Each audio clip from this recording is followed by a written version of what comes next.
प्यारे बच्चिओ, मैं सुखविंदर कौर। बच्चिओ, अज आपां 8वीं जमात का पाठ नंबर 10 हरियावल दे बीज, जो कि करनल जसवीर भुल्लर जी होरां दा लिखिया होया है, वो पढ़न जा रहे हैं। बच्चिओ, बहुत सुंदर पाठ है। इस दी अजोके समाज नूं बहुत ज़रूरत है, क्योंकि आपां देखते हैं कि चारे पासे दरख्तां दी कटाई बहुत हो रही है। पानी ने लगातार आपां धरती दे विचों कढ़दे जा रहे हैं ते इस दे भयानक सिੱਟੇ आउण वालियां पीढ़ियां नूं भुगतणे पैणगे ते शुरुआत हुण तो हो चुकी है। अगर आपां ना समझे इस नूं, अगर आपां पाठ समझ के ही छड्डता तां इसका कोई फायदा ही नहीं होएगा। बच्चों, ये अपने लिए है, अपणियां आउण वालियां पीढ़ियां की अपनी जो जिंदगी उस दे विच इस दे नतीजे आपां नूं दिखणे शुरू हो जाणगे। अगर आपां दरख्तां दी कटाई करांगे, पानी दी संभाल नहीं करांगे तो अपने लिए बहुत बुरा साबित होएगा। चलो बच्चों, पढ़ते हैं तो मैनूं आस है कि आपां कल्ला पढ़ना नहीं, इसनूं इस ते आपां अमल भी करना है। दूर तक तपदा होया मारूथल सी, उत्थे तिखियां तुरश हवावां वग रहीआं सन। चुफेरे उड़दी हुई रेत सी। बहुत पहलों उत्थे हरा भरा जंगल हुंदा सी। एक फकीर उस पासिओ लंघिया।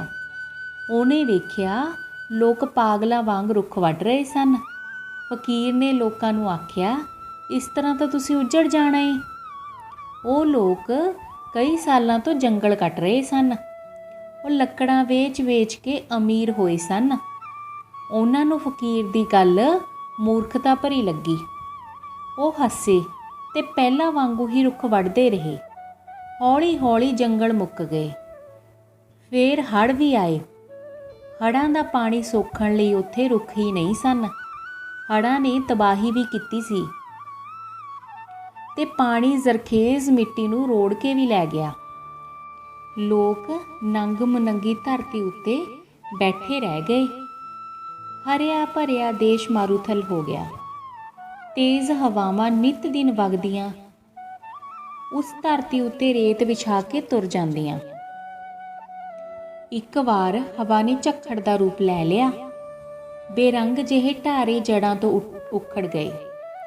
ਰੇਤ ਥਲ ਦਾ ਤੂਫਾਨ ਬਹੁਤ ਮਾਰੂ ਸੀ। ਝੱਖੜ ਦਾ ਵੇਗ ਲੋਕਾਂ ਨੂੰ ਅਣਕਿਆਸੇ ਥਾਵਾਂ ਵੱਲ ਉਡਾ ਕੇ ਲੈ ਗਿਆ। ਵਸਦੇ ਲੋਕ ਉੱਜੜ ਪੁੱਜੜ ਗਏ।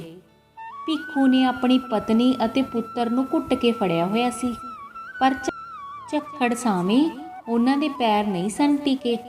ਉਹ ਉਖੜੀਆਂ ਹੋਈਆਂ ਝਾੜੀਆਂ ਵਾਂਗੂ ਅੱਗੇ ਹੀ ਅੱਗੇ ਲੁੜਕਦੇ ਰਿੜਦੇ ਗਏ ਸਨ। ਅਚਾਨਕ ਉਹਨਾਂ ਨੂੰ ਜਾਪਿਆ ਕਿਸੇ ਨੇ ਬਾਹਾਂ ਫੈਲਾ ਦਿੱਤੀਆਂ ਸਨ। ਉਹ ਉਹਨਾਂ ਬਾਹਾਂ ਦੇ ਘੇਰੇ ਵਿੱਚ ਅੜਕ ਗਏ ਸਨ। ਉਸ ਵੇਲੇ ਉਹ ਪੂਰੀ ਹੋਸ਼ ਵਿੱਚ ਨਹੀਂ ਸਨ। ਜਦੋਂ ਉਹਨਾਂ ਦੀ ਹੋਸ਼ ਪਰਤੀ, ਝੱਖੜ ਥੰਮ ਚੁੱਕਿਆ ਸੀ। ਜਿਸ ਨੇ ਝੱਖੜ ਦੀ ਤੀਬਰ ਗਤੀ ਕੋਲੋਂ ਉਹਨਾਂ ਦੀ ਜਾਨ ਬਚਾਈ ਸੀ, ਉਹ ਇੱਕ ਰੁੱਖ ਸੀ। ਉਸ ਰੁੱਖ ਦੀਆਂ ਟਾਹਣੀਆਂ ਹੇਠਾਂ ਤੱਕ ਲਮਕੀਆਂ ਰਹੀਆਂ ਸਨ। ਉਹ ਤਿੰਨੇ ਜਣੇ ਉਹਨਾਂ ਟਾਹਣੀਆਂ ਵਿੱਚ ਅੜਕੇ ਹੋਏ ਸਨ। ਉਹ ਟਾਹਣੀਆਂ ਵਿੱਚੋਂ ਬਾਹਰ ਨਿਕਲੇ। ਰੁੱਖ ਦੇ ਪੱਤਿਆਂ ਦੀਆਂ ਹਰਿਆਵਲ ਵਿੱਚ ਤਾਜ਼ਗੀ ਸੀ। ਭਿੱਖੂ ਬੋਲਿਆ, ਇਸ ਰੁੱਖ ਦੇ ਪੀਣ ਲਈ ਨੇੜੇ ਕਿਧਰੇ ਪਾਣੀ ਹੈ, ਤਾਂ ਹੀ ਇਹ ਰੁੱਖ ਇੰਨਾ ਹਰਾ ਹੈ। ਪਾਣੀ ਲੱਭਣ ਲਈ ਭਿੱਖੂ ਨੇ ਡੰਗੋਰੀ ਨਾਲ ਥਾਂ-ਥਾਂ ਤੋਂ ਜ਼ਮੀਨ ਨੂੰ ਟਕੋਰਿਆ। ਸੂਰਜ ਦੀ ਦਿਸ਼ਾ ਵੇਖੀ। ਜ਼ਮੀਨ ਉੱਤੋਂ ਕੁਝ ਲੀਕਾਂ ਵਾਹੀਆਂ ਤੇ ਫਿਰ ਇੱਕ ਥਾਂ ਉੱਤੇ ਡੰਗੋਰੀ ਗੱਡ ਦਿੱਤੀ। ਸਾਰੇ ਜੀ ਰਲ ਕੇ ਨਿਸ਼ਾਨ ਵਾਲੀ ਥਾਂ ਪੁੱਟਣ ਲੱਗ ਪਏ। ਉੱਥੇ ਸੱਚਮੁੱਚ ਹੀ ਪਾਣੀ ਸੀ। ਝੱਖੜ ਨੇ ਪਾਣੀ ਦੇ ਉਸ ਸਰੋਤ ਨੂੰ ਰੇਤ ਨਾਲ ਢੱਕ ਦਿੱਤਾ ਸੀ। ਪਾਣੀ ਵੇਖ ਕੇ ਉਹਨਾਂ ਦੀਆਂ ਵਰਾਂਛਾਂ ਖਿੜ ਗਈਆਂ। ਉਹਨਾਂ ਬੁੱਕਾਂ ਭਰ ਭਰ ਕੇ ਪਾਣੀ ਪੀਤਾ। ਜਦੋਂ ਭੁੱਖ ਲੱਗੀ ਤਾਂ ਉਹਨਾਂ ਰੁੱਖ ਨਾਲੋਂ ਕੁਝ ਫਲ ਤੋੜ ਕੇ ਢਿੱਡ ਭਰ ਲਿਆ। ਰੁੱਖਾਂ ਦੀ ਠੰਡੀ ਮਿੱਠੀ ਛਾਂ ਉਹਨਾਂ ਦਾ ਆਸਰਾ ਹੋ ਗਈ। ਉਹਨਾਂ ਦੇ ਪੁੱਤਰ ਆਲਮ ਨੂੰ ਤਾਂ ਜਿਵੇਂ ਖੇਡਣ ਲਈ ਆੜੀ ਹੀ ਲੱਭ ਗਿਆ। ਉਹ ਕਦੀ ਰੁੱਖ ਉੱਤੇ ਚੜ੍ਹ ਜਾਂਦਾ ਤੇ ਕਦੀ ਲਮਕਦੀਆਂ ਹੋਈਆਂ ਟਾਹਣੀਆਂ ਨਾਲ ਝੂਲਦਾ। ਭਿੱਖੂ ਦੀ ਪਤਨੀ ਹੱਸਦੀ ਹੋਈ ਬੋਲੀ, ਜੇ ਇੰਨਾ ਸੋਹਣਾ ਰੁੱਖ ਕੋਲ ਹੋਵੇ ਤਾਂ ਹੋਰ ਕੀ ਚਾਹੀਦਾ? ਆਪਾਂ ਹੁਣ ਇੱਥੇ ਹੀ ਰਹਿ ਪਈਏ। ਭਿੱਖੂ ਨੂੰ ਵੀ ਇਹ ਸਲਾਹ ਜੱਚ ਗਈ। ਅਗਲੇ ਦਿਨ ਭਿੱਖੂ ਤੜਕਸਾਰ ਉੱਠਿਆ ਤੇ ਟਾਹਣੀਆਂ ਤੋੜ ਕੇ ਢਾਰਾ ਛੱਤਣ ਲੱਗ ਪਿਆ। ਪਤਨੀ ਨੇ ਵੇਖਿਆ ਤਾਂ ਉਦਾਸ ਹੋ ਕੇ ਬੋਲੀ, ਤੂੰ ਇਸ ਤਰ੍ਹਾਂ ਕਾਹਨੂੰ ਕਰਨਾ ਸੀ? ਇਹਨਾਂ ਟਾਹਣੀਆਂ ਨੇ ਤਾਂ ਆਪਣੀ ਜਾਨ ਬਚਾਈ ਹੈ। ਭਿੱਖੂ ਚੁੱਪ ਰਿਹਾ। ਇੱਕ ਦਿਨ ਭਿੱਖੂ ਨੂੰ ਜਾਪਿਆ ਸੁੰਨੇ ਢਾਰੇ ਵਿੱਚ ਬਹਿਣ ਖਲੋਣ ਲਈ ਮੰਜਾ ਪੀੜਾ ਵੀ ਚਾਹੀਦਾ ਹੈ। ਉਹਨੇ ਰੁੱਖ ਦੇ ਕੁਝ ਟਾਹਣੇ ਵੱਢ ਕੇ ਮੰਜਾ ਪੀੜਾ ਬਣਾ ਲਿਆ। ਪਤਨੀ ਨੇ ਹੌਕਾ ਭਰ ਕੇ ਕਿਹਾ, ਇਹ ਰੁੱਖ ਆਪਾਂ ਨੂੰ ਕਿੰਨੀ ਸੋਹਣੀ ਛਾਂ ਦਿੰਦਾ ਹੁੰਦਾ ਸੀ, ਕਿੰਨੇ ਮਿੱਠੇ ਇਹਦੇ ਫਲ ਸਨ। ਭਿੱਖੂ ਖਿਝ ਗਿਆ। ਆਪਾਂ ਰੁੱਖ ਹੇਠਾਂ ਮੇਲਾ ਨਹੀਂ ਲਾਉਣਾ। ਰੁੱਖ ਕੋਲ ਹਾਲੇ ਵੀ ਸਾਡੇ ਲਈ ਬਥੇਰੀ ਛਾਂ ਏ। ਉਹਨਾਂ ਦੀਆਂ ਲੋੜਾਂ ਨਿੱਤ ਪੈਦਾ ਹੁੰਦੀਆਂ ਰਹੀਆਂ। ਰੁੱਖ ਉਹਨਾਂ ਦੀਆਂ ਲੋੜਾਂ ਪੂਰੀਆਂ ਕਰਦਾ ਰਿਹਾ ਤੇ ਹੌਲੀ-ਹੌਲੀ ਮੁੱਕਦਾ ਰਿਹਾ। ਆਖਰਕਾਰ ਸਹੂਲਤਾਂ ਭਰੇ ਉਸ ਘਰ ਦੇ ਵਿਹੜੇ ਵਿੱਚ ਰੁੱਖ ਦੇ ਨਾਂ ਦਾ ਇੱਕ ਟੁੰਡ ਜਿਹਾ ਤਣਾ ਖੜਾ ਰਹਿ ਗਿਆ। ਭਿੱਖੂ ਨੇ ਦੂਰ ਅੰਦੇਸ਼ੀ ਦੀ ਗੱਲ ਕੀਤੀ, ਤਣੇ ਨੂੰ ਆਪਾਂ ਕਿਸੇ ਵੱਡੇ ਕੰਮ ਲਈ ਵਰਤਾਂਗੇ। ਹੁਣ ਸੁੱਖ ਨਾਲ ਆਪਣਾ ਪੁੱਤਰ ਵੱਡਾ ਹੋ ਗਿਆ ਹੈ, ਭਲਕ ਨੂੰ ਉਹਦਾ ਵੀ ਟੱਬਰ ਟੀਰ ਹੋਊ, ਉਦੋਂ ਹੀ ਤਣਾ ਕੰਮ ਆਊ। ਇੱਕ ਦਿਨ ਫਕੀਰ ਉਸ ਪਾਸਿਓਂ ਲੰਘਿਆ। ਉਸ ਵੇਲੇ ਲੂਆਂ ਵਗ ਰਹੀਆਂ ਸਨ। ਫਕੀਰ ਨੇ ਢਾਰੇ ਦੇ ਸੇਕ ਵਿੱਚ ਬੈਠ ਕੇ ਪਾਣੀ ਪੀਤਾ ਤੇ ਪੁੱਛਿਆ, ਕੀ ਰੱਬ ਨੇ ਤੁਹਾਨੂੰ ਕਦੀ ਕੋਈ ਰੁੱਖ ਨਹੀਂ ਦਿੱਤਾ? ਭਿੱਖੂ ਨੇ ਦੱਸਿਆ, ਬਾਬਾ ਹੈਗਾ ਏ ਇੱਕ ਰੁੱਖ, ਉਹ ਖੜਾ ਏ ਰੁੰਡ ਮੁੱਡ ਜਿਹਾ, ਇੱਕ ਵਾਰ ਦੀ ਕੱਟ ਵੱਢ ਪਿੱਛੋਂ ਮੁੜ ਪੁੰਗਰਿਆ ਹੀ ਨਹੀਂ। ਫਕੀਰ ਰੁੱਖ ਦਾ ਹਸ਼ਰ ਵੇਖ ਕੇ ਉਦਾਸ ਹੋ ਗਿਆ। ਉਹ ਕੁਝ ਛਿਣ ਚੁੱਪ ਰਿਹਾ ਤੇ ਫਿਰ ਬੋਲਿਆ, ਹਮੇਸ਼ਾ ਹੀ ਰੁੱਖ ਕੱਟੇ ਹੀ ਨੇ, ਕਦੀ ਰੁੱਖ ਲਾਏ ਵੀ ਨੇ। ਕੀ ਇਸ ਦੁਨੀਆ ਵਿੱਚੋਂ ਹਰਿਆਵਲ ਦੇ ਬੀਜ ਮੁੱਕ ਗਏ ਨੇ?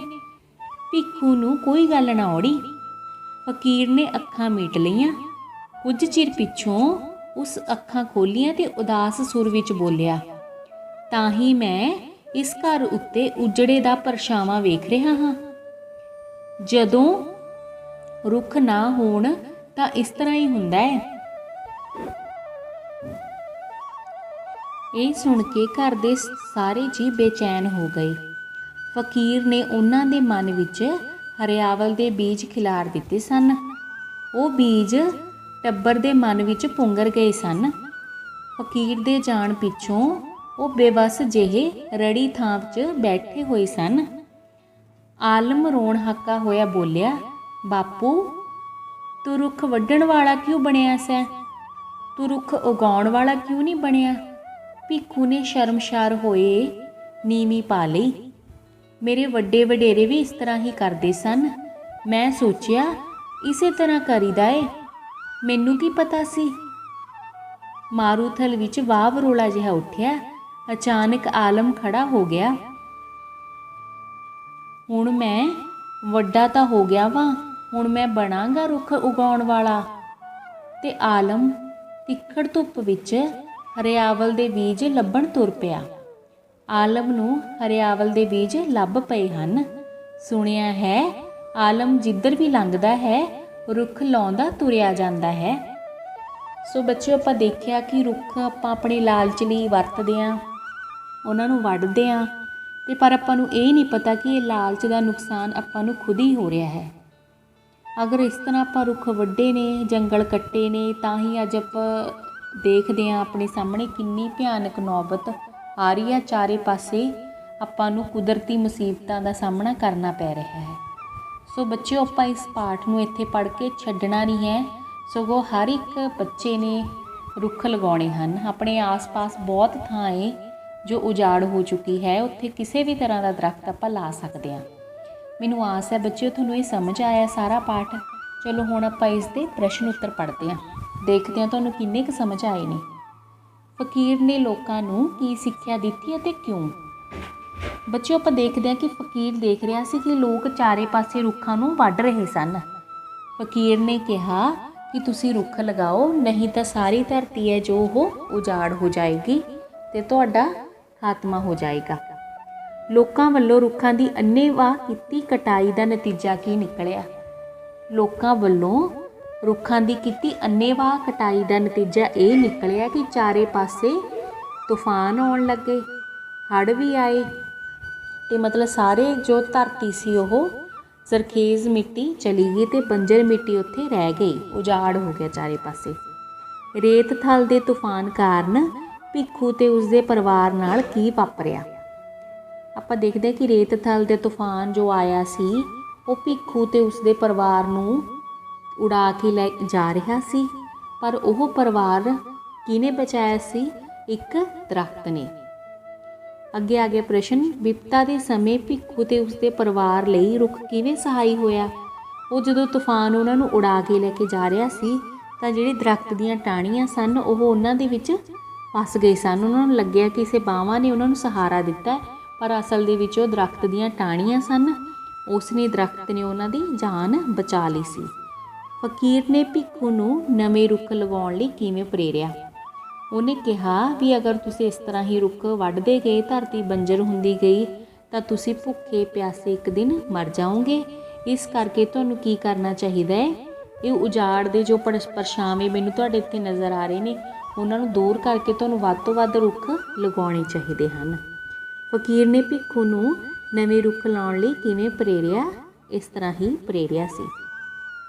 अगे है, आलम नूं अपने बापू भिक्खू ते फकीर विचकार होई गलबात तो की प्रेरणा मिली? आपां देखिया बच्चों कि आलम ने अपने पिता नूं पुछया सी भी की तुसीं दरख्त वड्ढण वाले हो, दरख्त लाउण वाले क्यों नहीं? तो उन्हें कहा कि मैं वड्डा हो के दरख्त लगाऊंगा। आलम नूं अपने बापू अते भिक्खू विचकार होई गलबात तो की प्रेरणा मिली? आपां देखिया कि उसके बापू भिक्खू और फकीर विचकार यही गलबात हो रही सी कि तुसीं रुख बहुत कट रहे हो, भी रुख लाउंदे नहीं, भी की इस दुनिया दे विच हरियावल दे बीज ने जो मुक गए? तां फिर भिक्खू नूं कोई गल नहीं औड़ी। आलम ने भिक्खू नूं पुछया भी तुसीं रुख लगाउण वाले क्यों नहीं बने, रुख कट्टण वाले क्यों? तां फिर उसने कहा सीगा कि मैं अपने वड्डियां तो यही सीखिया। सो बच्चों, आलम ने कहा कि मैं हुण वड्डा हो गया वा ते मैं हुण रुख लगाउण वाला बनना है, ना कि रुख कट्टण वाला। सो यही आपां नूं प्रेरणा मिली भी आलम की तरह आपां भी रुख लगाउण वाले बनांगे। बच्चों, औखे शब्दां दे अर्थ देखदे आपां। कुछ पाठ दे विच इहो जिहे शब्द आए सी जिहड़े आपां नूं औखे लगे ते उन्हां दे अर्थ देखीए आपां। तुरश, जिहनूं कहने आपां गुसैल ते करोधी। रेतथल या मारूथल की हुंदा? रेगिस्तान, रेतला इलाका। जरखेज़ उपजाऊ, मारू मारन वाला, घातक। सावे सामने, मुरले पासे। तीबर गति, तेज चाल। स्रोत सोमा, ढारा छन छप्पर। औड़ी सूजी, कोई गल दिमाग विच फुरनी। वाव रोड़ा, मिट्टी आदि नाल भरी हुई गोल चक्कर विच चलण वाली तेज़ हवा। तिखड़, तिखी, तेज़।